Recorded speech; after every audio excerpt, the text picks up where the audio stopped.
Democratic Senator Chris Coons. Yes. He serves on the Judiciary and Foreign Relations Committee. He is a supporter of Joe Biden's 2020 presidential campaign. Good morning, Senator. Can you hear me? I can. Good to be with you, Allison. Great to have you, Senator. Have you read the whistleblower complaint? No, I have not. I'm not a member of the Intelligence Committee. I am pressing to get the opportunity to review it.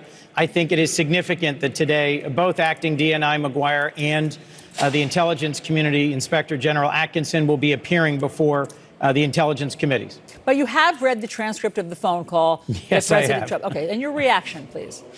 First, it's not a transcript, as you well know. It is a summary. It is a memorandum. And it is striking to me that the White House released this summary of that call.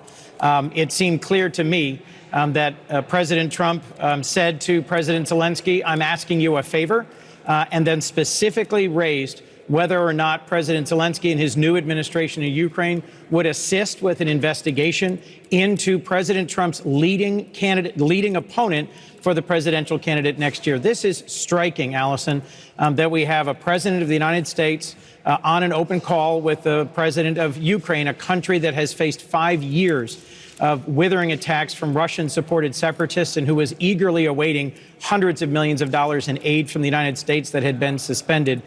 This strikes me as a call that's really more appropriate to be reading a transcript of from a mob wiretap than a conversation between the presidents of two democracies.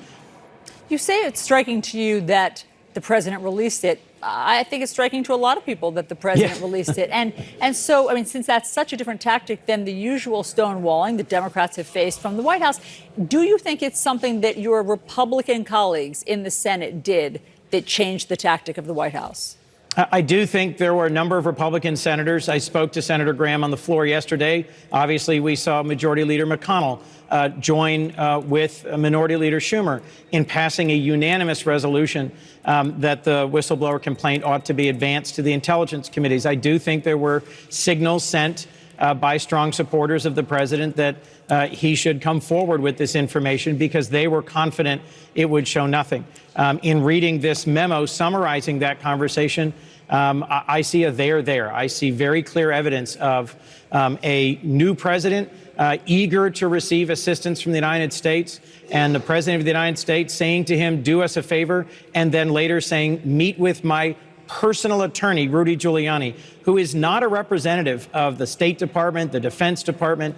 If President Trump's answer as to why he did this, why he pressed for an investigation, why he held up the aid, was that somehow he was concerned about corruption, then that's a matter for the Department of Justice or the Department of State. If the president was legitimately concerned that our European allies weren't helping out, his other excuse, that's a matter for the Department of Defense, Department of State. Why is he inserting his own personal attorney into this? And what's been the role of the Attorney General, Bill Barr, in this? I think that deserves further and prompt investigation. Let's talk about that, because Attorney General Bill Barr's name was invoked 4 times in that conversation. I know that means that you would like him to appear before your committee. To what end? What are you going to ask Attorney General Barr? First, I think it's important to know whether or not the oversight mechanisms within the Inspector General for the Intelligence Community, is functioning appropriately. That's something the intelligence committees are getting at today. But my understanding is that some of this matter was referred to the Department of Justice, and they concluded there was nothing there. It's striking to me if that was, in fact, their conclusion. Second, I think it's appropriate for us to know, and I'm on the Foreign Relations Committee where this would be taken up, why this hundreds of millions of dollars in aid was slow-walked, was held up at the direction of the president. If there was no policy reason for it to be held up, that suggests even further. That's important circumstantial evidence that President Trump was dangling this assistance in order to compel cooperation with his personal political goal. Here's what concerns me most here is we see a president who either doesn't know or doesn't care about what the line is between his personal political interests and how to pursue that and the national security interests of the United States. Here's what the Department of Justice statement says about Bill Barr's involvement. The president has not spoken with the attorney general about having Ukraine investigate anything related to former Vice President Biden or his son. The president has not asked the attorney general to contact Ukraine on this or any other matter. The Attorney General has not communicated with Ukraine on this or any subject, nor has the Attorney General discussed this matter or anything relating to Ukraine with Rudy Giuliani. That's pretty unequivocal, Senator. That's pretty unequivocal. And here's what's striking. President Trump proffered the excuse that he was concerned about corruption in Ukraine and thought corruption broadly needed to be investigated. That is the sort of matter that would properly have been referred through the Department of Justice from our Attorney General to their Attorney General. If nothing like that was done, and in fact the only follow-up was through Rudy Giuliani, that's also important to know. Would you like to see Attorney General Barr recuse himself from this whole matter? Absolutely. I think it would be appropriate, especially if he has had no actual contact. If he's not engaged, not involved, then I'd like to see him recuse himself from any further investigation into exactly how this was handled in the White House. What I think we'll hear later today, Allison, or what I think the intelligence committees may well hear today, is that what the whistleblower was concerned about was both the content of this call and the way it was handled within the White House. Ways in which White House staff acted to try and manage the record of this call and to prevent it from becoming public.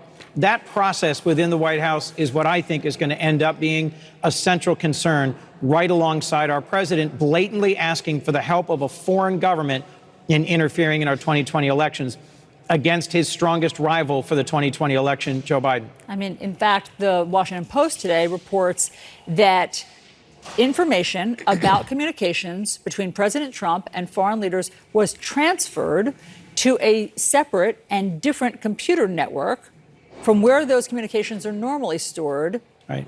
What do you make of that?